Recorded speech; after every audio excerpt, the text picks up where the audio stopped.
I nderuar veprimtari i qështjes kombëtare i Bushja Nuzi, i nderuar drejtorish e kulturës, të nderuar veprimtar të viteve të 90-ta të rezistencës aktive paqësore,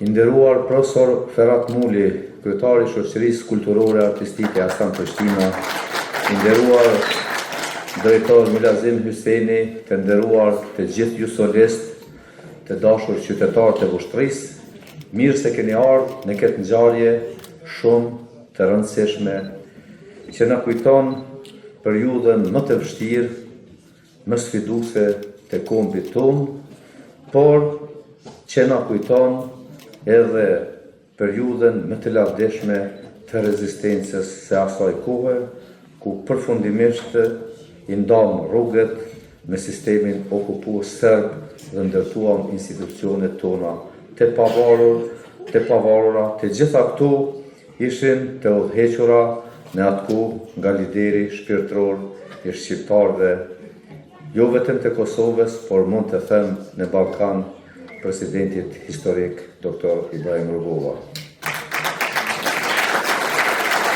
Kam një falënderim shumë të madh për antarët e shoqërisë kulturore artistike Hasan Prishtina. Çdo kohë i ka heronjët e vet, por ka heronjë të luftës, ka heronjë të pendes, ka heronjë të dijes, po kësaj radhe i patëm edhe heronjët e kulturës, ata të cilët e mbronin këngën e bukur shqipe, të cilët e këndonin këngën e bukur shqipe, atëherë kur çdo gjë që ishte shqiptare vritej, pra vritej edhe vetë kënga e bukur shqipe, se i pengonte. Sonte kisha pas shumë dëshirë që kjo sallë të jetë mbushur plot e për plot.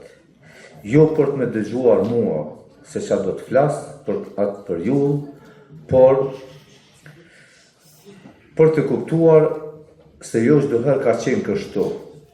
Kjo sallë e lejuar që të shfaqim koncerte. Kjo sallë që të turbohemi. Ne koncertet i kemi mbajtur nëpër shkolla. Kemi mbajtur nëpër korridoret e shkollave. Por ka qenë shumë vështirë të gjesh një vend për të hyrë, për ta dëgjuar, për ta parë atë koncert, për të parë shfaqjet e këtyre solistëve që sot i kemi prezent këtu, të cilët sakrifikuan gjithçka për të kultivuar këngën e bukur shqipe. Nuk do të zgjati shumë, por nuk kam çare pa përmend një tregim.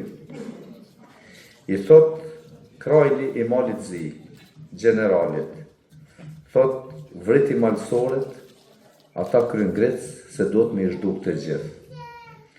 I thot generali e kemi shumë problem. E kemi shumë problem se shqiptarët e kanë lahutarin. Po çka do të thot lahutari?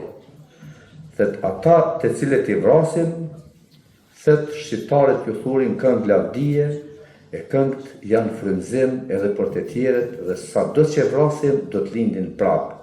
Dhe ju tham në përgjithësi se kënga ka qenë frymëzim i shumë djemve dhe vajzave që kanë formuar ushtrinjë çlirimtare të Kosovës, që kanë rrugë pushkën, që kanë dalë në ballë armikut.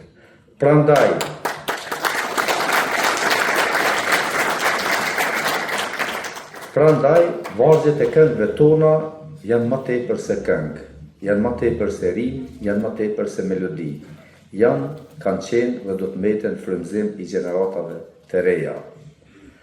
Sot, kur po e mbajmë këtë akademi me rastin e 30 vjetorit të themelimit të shoqërisë kulturore artistike Hasan Prishtina, që ka vepruar në prag të luftës së ushtrisë çlirimtare të Kosovës nga viti 1996 deri në vitin 1998, e kemi edhe promovimin e albumit të solistit Gani Hyseni, të cilën e falenderoj për kontributin dhe për gëzoj. Unë du me i falenderue edhe këta bura që i kemi këtu përballë, sepse qeveri e atëhershme kanë qenë këta. I Bush Januzi, Veli Karaqa, dhe shumë burat e tjerë, por gjithsesi do t'ju përcjell edhe një falenderim drejtorëve të shkollave të asaj kohe, se kemi marrë koncerte në shkollën e Ali Kelmendit, ku ka qenë drejtor Dibran Përshuku, kemi marrë në shkollën Andoza Koçajupi, ku ka qenë drejtor Izet Morina. I falenderoj, i përshëndes në emër timin edhe tuajin këto.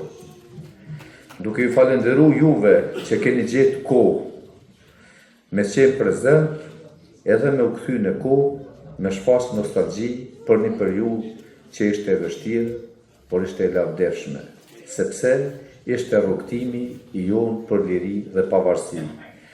I falenderoj edhe një herë nga zemra të gjithë solistet, instrumentistet që i kemi, nuk e dija kemi profesor na shit drejten, por edhe gjithë ata instrumentistë këtu dhe ju dëshiroj shëndet, paqe, mirësi në familje, por kam edhe një mesazh që koncertet si ky t'i kemi sallat e mbushura plot, sepse këto janë të dobishme, janë frymëzim dhe edukim për gjeneratat e reja. Faleminderit shumë.